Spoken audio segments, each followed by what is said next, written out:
अगर आप भी चाहते हैं राकेश उजाला जी का वीडियो सबसे पहले आप तक पहुंचे तो लाल बटन को दबा के चैनल को सब्सक्राइब जरूर करें और साथ में बेल आइकन को दबाना ना भूलें।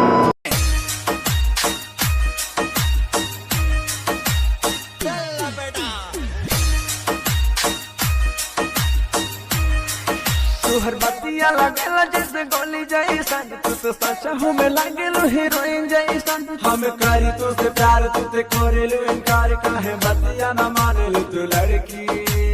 अच्छा हैर पातर की हैर पातर की हैर पातर की हैर पातर की हैर पातर की।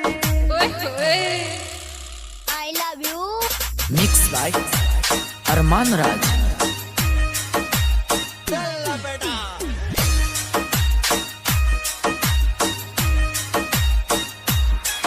तोहर चेहरा लगेला जैसे चांद गोरिया, तुझे दिलवा में बस गइलू जान गोरिया। तोहर चेहरा लगेला जैसे चांद गोरिया, तुझे दिलवा में बस गइलू जान गोरिया। ऐसे करा ना गुमाने हमें बानी परेशान, काहे बतिया ना समझले लड़की। हैर पातर की हैर पातर की हैर पातर की हैर पातर की हैर पातर की हैर पातर की।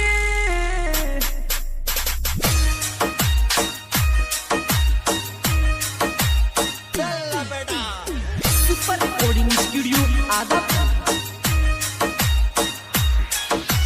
रतिया में आवे नहीं हमरा के, जब देखले बानी रानी तोहरा के। नींद रतिया में आवे नहीं हमरा के, जब देखले बानी रानी तोहरा के। बानी हमहु बेचैन जब लड़ तोहर नैन, दिल हमरो तोहर लिए धड़की।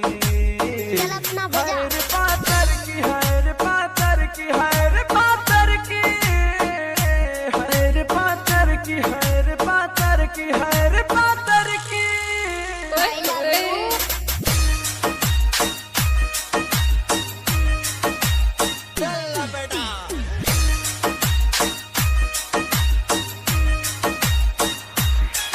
तुहर राहुल बावाली दे साथ गोरिया, हम जानता नहीं करल तू प्यार गोरिया। तुहर राहुल बावाली दे साथ गोरिया, हम जानता नहीं करल तू प्यार गोरिया। अगले कहले हम बात दे नहीं तो हर साथ पास स्टेट लेके घूमे लड़की।